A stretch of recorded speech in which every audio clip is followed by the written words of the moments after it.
Congratulations, Finkley, for your win as the South Carolina Black Pages 20 under 40. And just want to say I love you and I appreciate everything you do.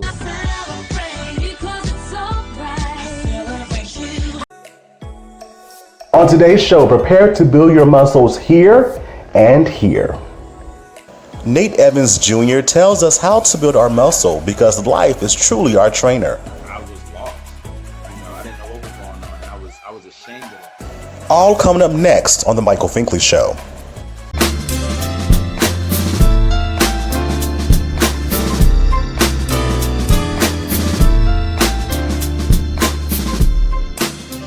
Hello everybody, welcome to The Michael Finkley Show. I'm Michael Finkley.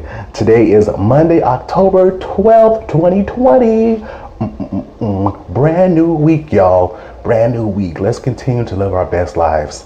If you haven't already, please subscribe to our YouTube channel at The Michael Finkley Show and ring that bell for notification, and we'll send you an email saying, hey, new content is uploaded. Thank you so much to our subscribers, our future subscribers, our viewers, our future viewers. We are The Michael Finkley Show, here to inform, educate, and inspire you. And I want to be inspired as well. Can we do that? I want to be inspired too. Yeah, we're bringing you a show that you need to hear and that you want to hear as well. Thank you, thank you, thank you. Now, y'all, I have two updates. I'm excited. And as they continuously come, I want to bring them to you. These two males were on our show previously within the season. We're talking about Mr. Lester Young and Mr. Jamal Stroud. Now, let's start with Lester first. Lester, he was on our show about second chances. He was incarcerated for over 20 years. At the age of 19, he was convicted of murder. And at that time, 22 years later, he was released. And so he was always in the realm of, after he was released, wanting to vote. Never had the right to vote, never voted in his life, but now at the age of 48 years old, he is making strides and he gets to vote for the first time in his entire life. Take a look at this. Hearing from a 48-year-old man in South Carolina voting for the first time. He was convicted of murder at the age of 19, became a Christian while in prison, turned his life around, and then started a nonprofit. Emily Wakeman spoke with him about his mission to now help others in prison get a fresh start. Well, last week, Lester Young came out here to the Richland County Election Office and at 48 years old, registered to vote for the first time in his life. He says after spending over 2 decades in prison, it's a moment he's been waiting for years. I was extremely excited about that. That's something that I wanted to do for so long. Lester Young was 19 years old when he was convicted for murder. And I was sentenced to the Department of Correction for life. He says at 19, he never thought about voting. Everyone asked me, like, why should I vote? I was that same person, like, why should I vote? It doesn't affect me. Young says while serving his sentence, he grew in his faith and started a nonprofit called Path to Redemption. His mission is to help those in prison and leaving prison turn their lives around and acclimate back into the community. So 2014, when I appeared before the parole board, it was something that I just needed to let them know that I was not the 19-year-old Lester who committed a crime. Young was granted parole in 2014, but he still couldn't vote. South Carolina is one of 20 states where convicted felons can't vote until after their parole is completed. We're somewhere in the middle. There are states that have more liberal voting rules than South Carolina, and there are states that have much stricter voting rules. Young received a pardon in September, paving the way for one thing he'd been waiting for. One of those things was the right to vote, something that I was denied of for the last 22 years. And now he says he can't wait to stand in the long lines. I'm excited to get into this thing November 3rd. I want to stand in this long line to do what I need to do. And he hopes others do the same. You think about it, this is an opportunity for us to make. Lester, thank you so much for breaking barriers and unlocking those chains that were upon you. Go vote, my brother. Go vote. Secondly, we have Jamal Stroud. Now, he has been on our show twice. The first time earlier in the season, as we first began back in April, he was on our show just featuring him about his life and where he was to where he is now, living in foster care, now to having a family of his own and married. The second show that he was on was Where Does Black America Go From Here? A conversation among black males of where do we go? Where do we go from here? So thank you, Jamal, for being on twice. I think you're the only person that has been on twice thus far. But I tell you, he is the founder of Big Homie, Little Homie Mentoring Program in Columbia, South Carolina. I've been a part of this organization since the beginning, and I've seen it flourish to what it is now, serving over 200 young males. But he had the opportunity of a lifetime in attending the Ellen Show in Hollywood, California. Take a look at this. Recently received a message on Instagram from a fan named Jamal Stroud.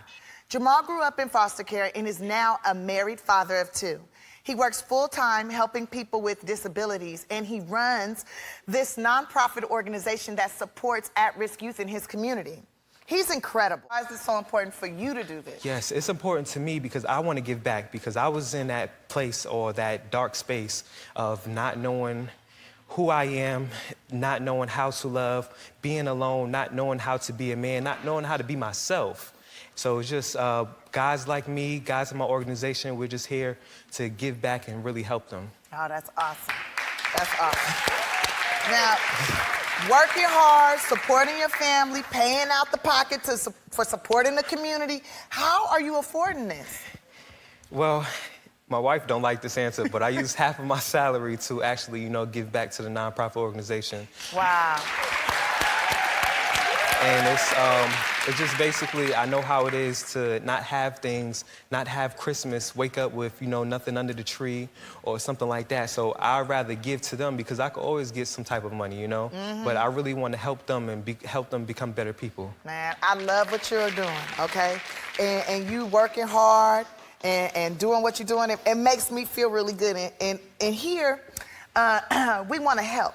Now, have you heard of Shutterfly? They're supposed to be real good friends with Ellen. Yes, yes. Shutterfly. You heard of them? Yes. Okay. So Shutterfly's mission is to share life's joys, and they want to give Big Homie, Little Homie $10,000. Yes, 10,000, 10,000. Check it out. Bam, there you go. 10 G's.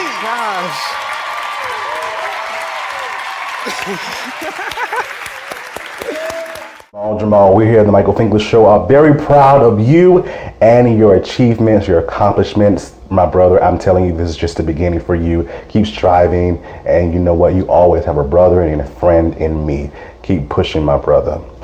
And again, as I said, when updates come, I will bring them to you because this is exciting.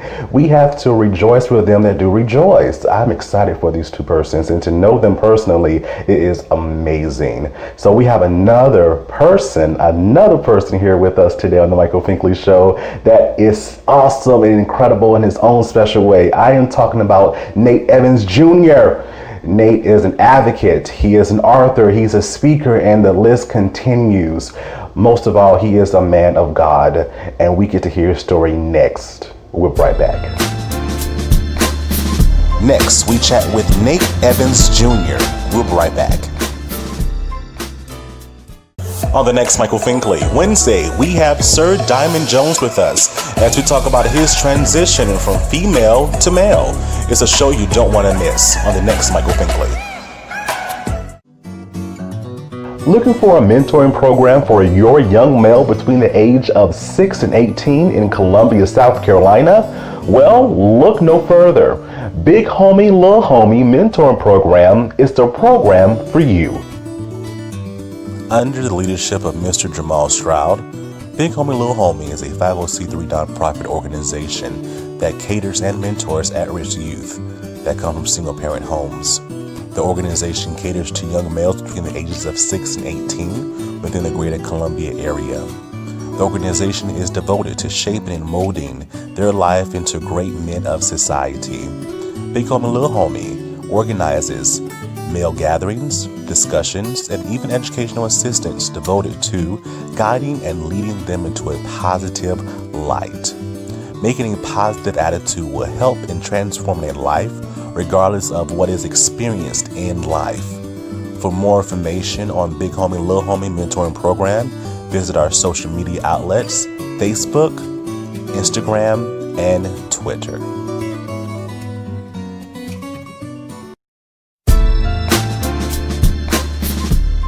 Everybody, welcome back to the Michael Finkley Show. As you know that here on the Michael Finkley Show, we have a platform to educate, inform, and inspire. We bring persons on that have incredible stories and experiences that they can share to others. Y'all, we have another person just as that, introducing Mr. Nate Evans Jr. Nate. Hey man, what's going on? What's going on, Mike? I appreciate you, man. For Yes, having me, sir. man. It's a beautiful thing you're doing. I love the work that you're doing. It's really inspiring. Oh, wow. Thank you so much. And likewise, my friend. Likewise. And I look upon your different statuses and your videos that you do. And, I'm just inspired as well. It allows me to keep on going, right? Even though we want to give up at times, but I'm like, I can't because someone is out there waiting for me and waiting for the message, right? And I need it for me to re-energize myself. So thank you for all you do. We really appreciate you. Absolutely. Thank you. Yes, sir. So Nate, what makes Nate unique? What makes Nate unique is that I realize that no matter what I'm doing, no matter what the title is that's given to me, I realize that I'm no better than anyone else. Yeah. I'm no better than, some family members, friends, people in the community. I'm no better than the man next door. I'm just utilizing what God has given me to the fullest capacity every day. And Nate is someone who is, we're talking about myself in third person, but I'm someone who is just trying to be obedient to God, man, every day. Like whatever that looks like, honestly, whatever that looks like, it may look different tomorrow, but as long as it's obedience, that's who Nate is. I'm searching for that. Yeah. And I see that you reference your faith a lot as well, your spiritual aspect, the spiritual man on the inside. So how important is your faith to you? Is that your driving force? Yeah, absolutely. It's everything, and at one point, it wasn't. And when that was happening, my life was, it was a lot going on. And I realized a lot of turmoil and things like that. And I couldn't see the blessings that were inside of the losses and the lessons and things like that. But right now, my faith is everything because I know and understand that the work that I'm doing, it isn't out of my own strength. It isn't out of connections. It's simply because of, God's grace on me. And because of that, I realize like God will pull certain people out of my life, certain situations, and the things that are happening now, I can't really explain them, except to be like, oh, that's definitely God. Yeah. And for me, it's like my faith is everything. I use the analogy of having a cell phone light and walking into a dark hallway. I can only see the first 2 to 3 steps in front of me. But that's all I need to see. It's much better than me trying to walk myself around in that place. Yeah. You know what I'm saying? So my faith is everything, man. And I try to be as dependent on God as I can, while also, putting my blood, sweat, and tears into everything that I do and honoring God in that way. So my faith is huge, man. And it shows as you post different things on social media, and I see that you do a virtual Bible study. How did that come upon every morning with friends? How did that come about? Yeah, man. It was so it was 3 of us at first. It was me, you see brother O, his name's Alex, and then my brother Les. And what happened was it was like December of last year, I want to say, before the new year, we started doing a phone call. So we would jump on the phone literally night at like 9 p.m. and kind of go through these Bible plans together and be like, hey, what you thought about this? And we have a conversation the same way people see us interact every morning. It started off as a phone call at 9 o'clock at night. And we did that for a while, about a month or so. And we was like, man, how about we get online and kind of like, allow people to see us do this? Like, we're not going on here to try to teach anything or, try to condemn anybody. We're just like, hey, this is what we're doing. And we would love for y'all to just jump in the room with us and watch it. And from there, that's what we started doing. And we happened to stumble across this platform called StreamYard. I had did an interview with a friend of mine, and he introduced me to StreamYard. And I showed my guys, I was like, yo, let's use this where you can interact with those people on Facebook and YouTube, and they can see us live. You know what I'm saying? We can do different prompts and things like that. And from there, we agreed on a time, which at first was difficult, I'm not going to lie. And it's still challenging. Being up at 5:15 a.m. every, Monday through Friday. Starting next week, actually, we'll be doing Monday, Wednesday, Fridays, because we have so much content from months and months and months and months of doing this. So we're going to start doing Monday, Wednesdays, Fridays. That way we don't burn out. We don't want to burn out. So That's our huge thing right now. But yeah, that's how it started, man. And it's grown into this whole platform where, you know, people, the days we have taken off, like there's been a few days when we're like, hey, let's just take off and like sleep in a little bit, let's relax. Okay, cool. There's been times around that where people will message me like 6 in the morning, like, hey, y'all getting on? Y'all doing this? Like people would reach out. Like, look what I started. Yeah. I'm like, oh snap. I didn't know it was that serious. And people would get on and be like, hey, where y'all at? We watching it? Or I watched the replay. Yo, and I had a lady reach out to me last week and was like, hey, would you be comfortable if I did like a Bible study on y'all doing life with the word? Like kind of pulled up the messages, me and my homegirls, and we went over and did like a Bible study on the stuff that y'all talked about. And I was like, whoa. And even another thing that made me really realize, like, okay, God is telling us to do this for a reason. There was a man who sold into our ministry, I guess you can say, because that's what it's become, a ministry. He sold into our ministry about 2 months ago. I remember he owns a coffee shop, and he was like, hey man, he DM'd me. He was like, what I want to do is today's sales, like whatever I sell for my coffee business, I want to pretty much sow into what y'all doing with that StreamYard thing and doing life with the word. I want to sow into it. And he ended up sewing into the ministry a couple $100. Like it was incredible. And I was like, whoa. He was like, man, I really blessed me. And I just wanted to do that. God told me to do that. He didn't ask no questions. He just like sent it over. And I was like, wow, man. I was like, we have to take this really serious because this isn't like conventional ministry. It doesn't look like church. You know, we talk about all types of stuff, just life. Yeah. But I realized it's speaking to a lot of people because it is unconventional, right? Because there are 4 Black men jumping on there now, and we just on there talking about life and the word of God at 5 in the morning. It's just like, what is this? What is first of all, what are these young dudes doing? And are they talking about God? And Jesus like, yeah, we are at 5 in the morning every day. That's it. Having these conversations for an hour, laughing, joking, and really getting deep and, you know, gaining our own healing and understanding. So it's powerful, man. And I'm so grateful to be a part of it. And every day when I'm praying in the morning, I'm like, man, you know, God, less of us and more of you. So our egos don't get in the way. Yeah. So we have to realize that, you know, he's all woven within that. And there's a purpose for why we're doing that.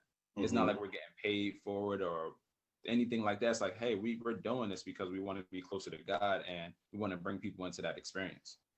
I gotcha. And again, you never know when you start something what it's going to turn out to be, right? And you never know how it's going to change a person's life and your life in particular. So it's amazing that you have this platform now that people are reaching out to just sow various things. That's amazing. That's amazing. And so you talked a little bit about your background, your personal background. If you want to go a little bit more in depth with that, that's awesome. But how did that personal background of yours prepare you for where you are now professionally?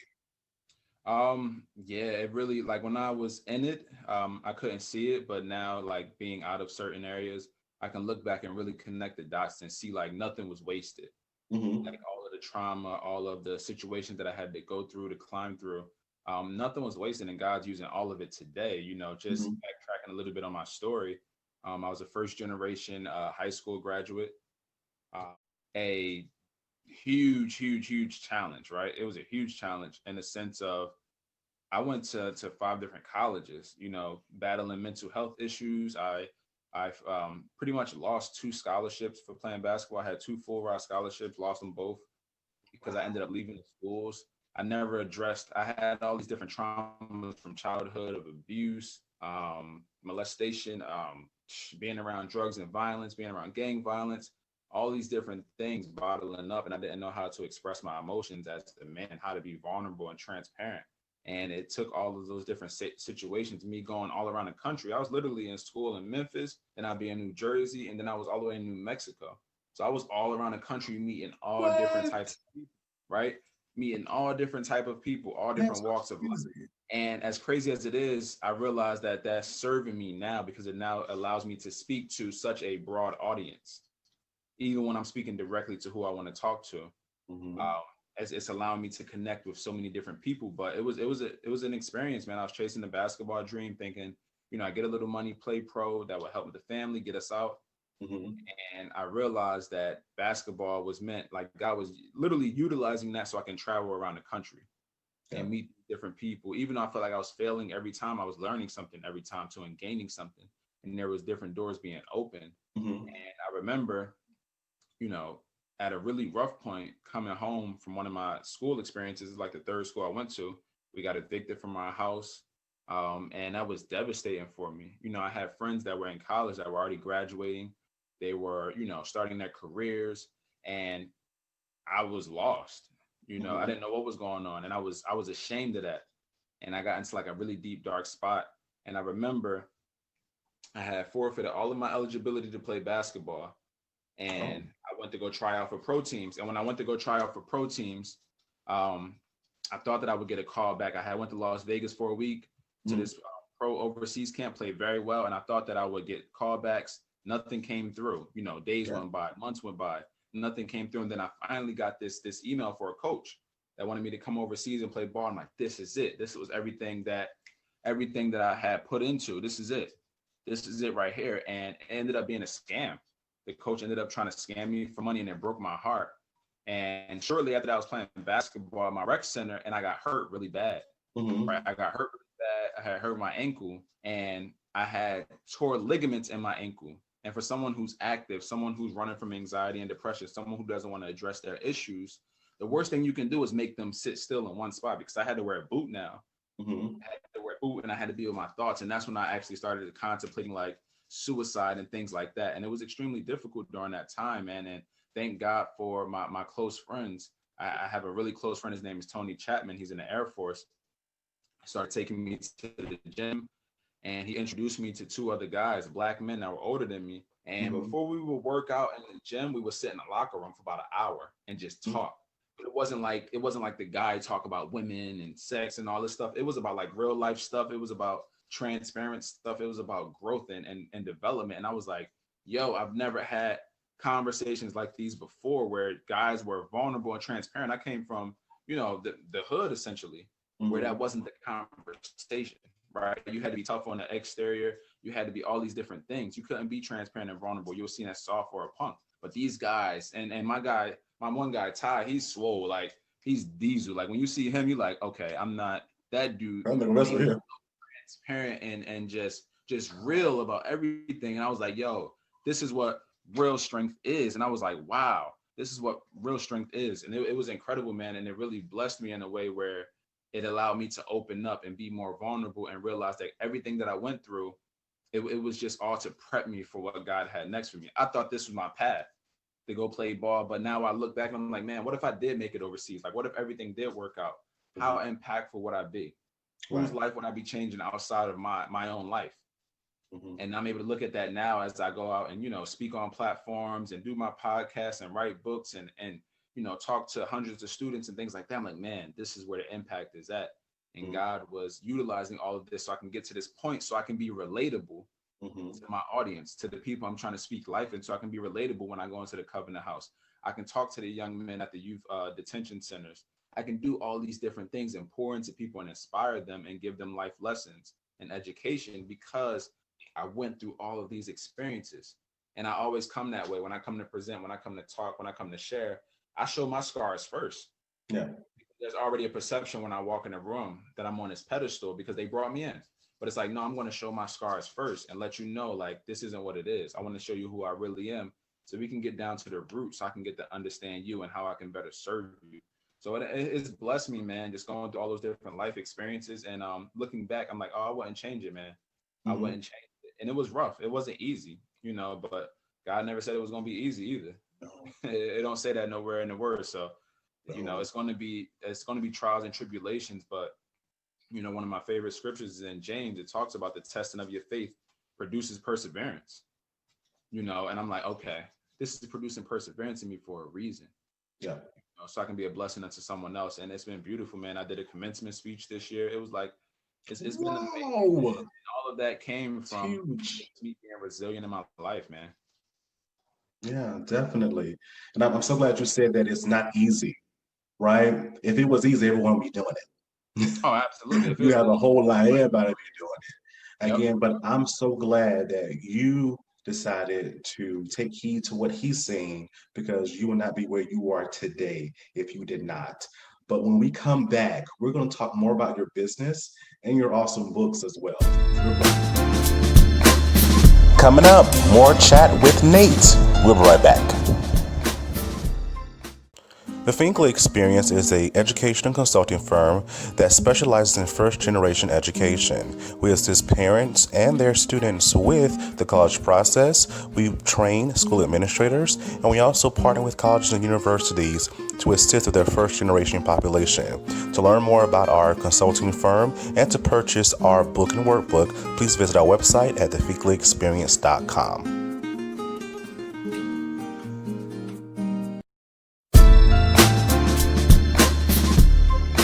Welcome back to the Michael Finkley Show. We are still chatting with Nate Evans Jr. here, and he is just laying it down on the line for us. He is giving us some awesome tidbits to live by as well. And we're going to talk more about his business, but when I looked into your business, Nate, I saw this quote that really stood out to me. It said, "Change what we normalize." What does that actually mean? Yeah, so change what we normalize. It was something that was placed on my heart. And it can mean a variety of different things depending on this topic, the subject matter, but ultimately it is breaking the norms of what we believe that haven't been working for us. So you can apply it in really any area. You know, whatever was normal before that wasn't working, we have to change that. Whether it's the school system, you know, whether that's the judicial system, whether that's just your fitness life, we have to change what we normalize. Whatever those behaviors were that weren't getting us results, we have to change those. And I use it as, you know, that's my mantra. That's the movement for me. And that's something that I truly believe, because what I believed growing up, the actions I had growing up, they didn't serve me in the way that they should have. So I had to change what was normal to me. Trauma was normal to me. Right. You know, traumatic experiences, domestic violence, different things like that. They were normal to me. I remember talking to a friend about just growing up and seeing certain things growing up in our neighborhood. And it was like, oh, we never really thought much about it. It was normal. And I'm like, man, we have to change that for these future generations. And that's where the mindset of like, yo, change what we normalize, especially around the conversation of mental health, because it's so taboo. It's something we don't talk about, especially in the African American community. It's like, yo, we don't talk about it in the sense of, you may have that family member is like, oh, that's that crazy, you know, that's my crazy uncle. Oh, he's been like that. He's nothing. But nobody never realized or addressed like, oh, he has mental health issues that we need help for. You know, especially Black men. It's like, we don't go to therapy. Yo, let's change that. Let's change what we normalize. Let's get that healing now. You know what I'm saying? Let's get those strategies and put them into place so we can gain healing and gain freedom. So for me, it's about going against the grain and breaking all of those norms that just don't serve people, and whatever that looks like. Gotcha. And I love that, because you know, the whole mental aspect, we have been taught to just sweep it under the rug, right? Just taught to sweep it under the rug. It'll get better if we get us some Jesus. You know, he gonna make it all right. But I'm saying that he sent people down here to help us. He allowed them to get education so he could put them in that space for us. So he did his part. Now we have to do our part. And so we know that within I did some more research as well, and I see that you focus on fitness, anxiety, depression, family trauma, all that stuff. And I see that it came from you, right? Because you face this. You don't want persons to face what you went through, correct? Yep. Yeah. That's all, you know, that's a reflection of the things that I went through. And I always say, like, when I'm doing my work, you know, when I'm going out to service, like, I need to be for someone else who I needed for myself. You know, I need to be that version of myself. Like, the fitness thing, it plagues my family, you know, obesity and heart disease and cholesterol issues. So that's a big deal.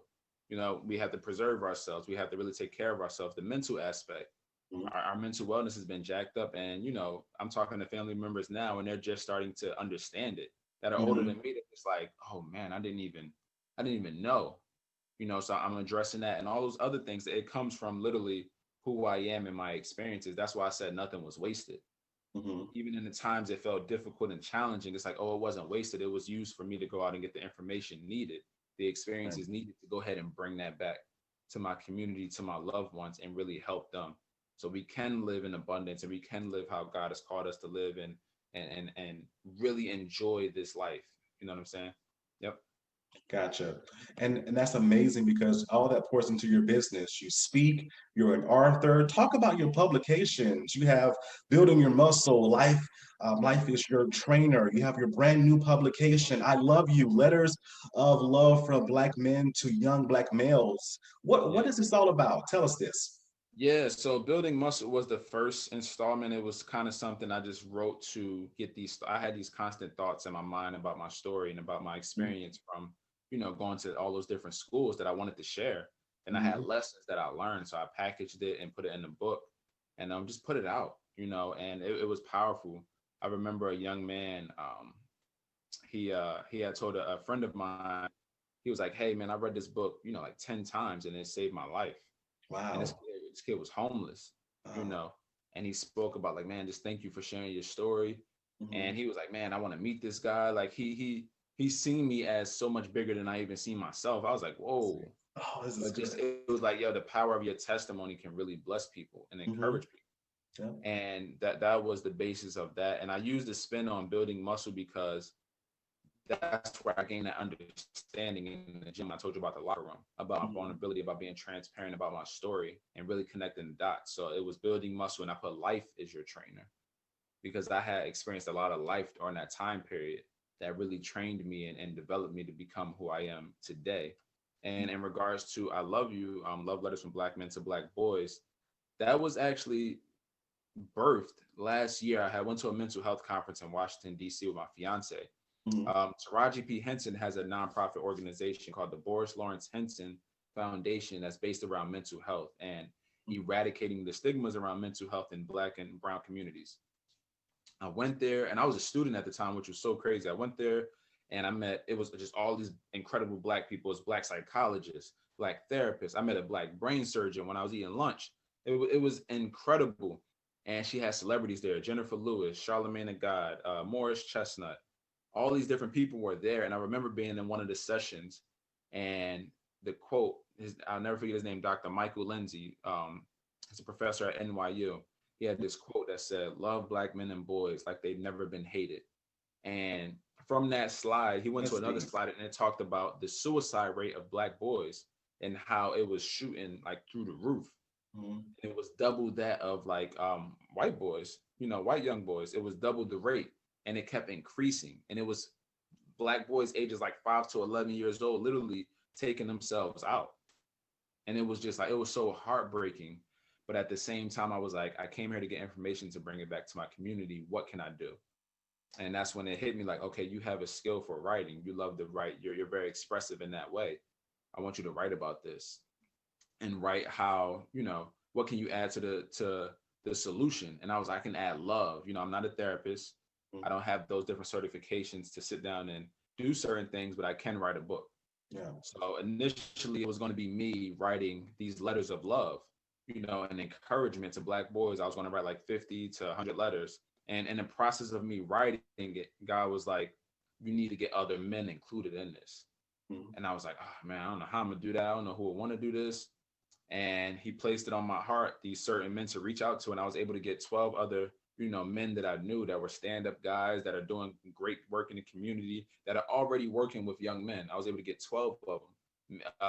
We make 13 with me. And I had them all contribute letters to this book. And the beauty in that was this. It gives a different lens for every person. So my story is my story. It can speak to a certain amount of boys. Another friend of mine, he may come from a 2-parent background and has some advantages. He can speak to another young boy who may be going through something. Another one of my boys may have been homeless or may have been, with a mother by herself or something, and just different dynamics of our situations. And you have all of these different ranges of men telling their different stories and lessons and all this just valuable information that's going to really bless and inspire, Black boys. And honestly, anybody who reads it, doesn't even have to be Black boys, but that was our target. Because I felt like we were being neglected, and the media portrays us in a way as like animals or as less than men, less than humans. And then we see now with the access of social media, us being killed on loop. It's just constantly playing Ahmaud Arbery, you know what I'm saying? George Floyd. And I don't care what you say, every kid got a cell phone. Of And course. that's the reality. If they got a cell phone, they got social media, and that's just a fact. So imagine a trauma that's being placed into them that this is who they are. Yeah. And for me, I was like, nah, I can't do that. I can't allow that to be the narrative. I have to step up and do my part. And this book is just a tool in everything that I want to do, because we're going to do a conference. We're going to do all types of things. And I'm like, man, I just have to go for it. And that goes back to my faith, because I don't know how any of this is going to work out, but I'm also not going to sit around and wait and be like, oh, I'm just waiting on God. It's like, yo, God gave me a word. He said, go. I'm going to work on this, and he's going to show up and deliver how he always does. And for me, it's a beautiful thing. And the book is finished. We'll be releasing at the end of this month. So I'll be announcing the date soon. And I'm really excited because there's so much purpose in this. I didn't do this I didn't do this because I want to sell copies of books or make extra money.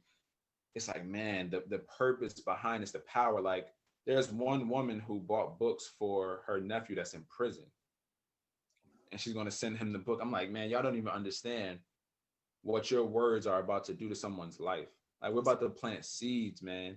Plant seeds that can change someone's life forever. We don't know we have no idea that the impact and the power in these words that we're sharing. And for me, I'm excited, man. It's a part of history for me. It's going to be something huge and monumental, and I'm believing that it's going to be big. And I'm just excited and honored that God called me to do this. So for me, it's just trying to be a good steward over the vision that he's given me. I love this. Oh my gosh, it's so encouraging. Definitely. And it put me in the mindset of, you said you're just working. You don't know how it's going to be done, but you're just working. That took me to the scripture of faith without works is dead. Yep. You got to do some work behind faith. Yeah, you got the faith, but you have to do some work too. Got some work behind that faith. I love it. What would you encouraging words? What would you say to persons in today's society that are dealing with, we're dealing with a lot, right? COVID, injustice, racism, still, what would you say to them in this moment? I would say to them, this is where you really reflect and bring out the gratitude, because here's the thing. During this time, we're like, man, everything's so devastating, but it's also an honor to be alive for such a time just as this, which means that you're well equipped for whatever's happening right now, because God said he would never give us more than we can handle. Yeah. So you're here obviously for a reason, and you have to reflect and find out what's that reason, because you're alive during a time where there's so much going on, which means that it's time for you to step up in some way, shape, or form, just like our ancestors. I remember last night I was doing or a few days ago, just doing a live stream talking with some guys, and one of the contributors in the book, he said, what did he say? He said, you are the greatest version of your ancestors. And that hit me. I'm like, oh, aren't we? This is we're the leaders that we're looking for. People are like, I'm looking for the next MLK. Where's our next leaders? Where's this? It's like, we are those people. This is our time to make our mark in history and advance things. So for those of you that are stressed out during these times, you have to, one, take the focus off of yourself. Really having what your purpose is, because that's always reflective of serving other people. So you got to figure out, like, all right, where am I serving other people at? What does that look like for me in my realm of my skills and gifts and things like that? And then just be grateful that, God, I'm alive for such a time just as this. Like you thought enough of me to allow me to be alive in 2020. You thought enough of me, and you believe that I was strong enough and capable enough to make some change, because I'm here during such devastating times. So how can I step up and serve? How can I be obedient to whatever you're calling me to? So people have to see that, man. It's power in being alive right now. It's power in the history that we're in right now. That's going to be, it's incredible, man. And for me, I'm encouraged in it, that I got to live and be in this environment where we're going through COVID, and I'm learning all these things. And yes, it's devastating. Yes, it's a lot going on. People are losing their lives, but I understand the importance of me making it out of this, and it's going to build resilience. You know what I'm saying? It's going to build resilience. And again, I just believe, going back to, God's not going to give me more than I can handle. So obviously I can handle whatever this is. I just have to tap in and see that. Yeah, I love it. I couldn't say it better myself. Wow. Live through it. Yeah. How can they find you on social media? Absolutely. You can find me on pretty much everything: Instagram, Twitter, Facebook at Nate Evans Jr. and my website, Nate Evans Jr. And for the book I Love You, it's ILoveYouBooks.com. All right, there you go. And all your information is in the description below as well. Nate, thank you so much for telling your story, being on. I hope someone out there is encouraged, because I know I was. Thank you so much. Thank you. I appreciate you. And this platform is incredible, man. Keep doing your great work. Yes, sir. Thank you. Hi there, it's Finkley. Do you want to become the next guest on the Michael Finkley Show? Do you have an incredible story to inform, educate, and inspire others? Well, you can. Email us at michael@thefinkleyexperience.com and follow us on our social media platforms. See you soon. Next, Michael Finkley, Friday, we have William Brooks with us as we discuss his amazing gift to comfort others. Don't you dare miss the next Michael Finkley.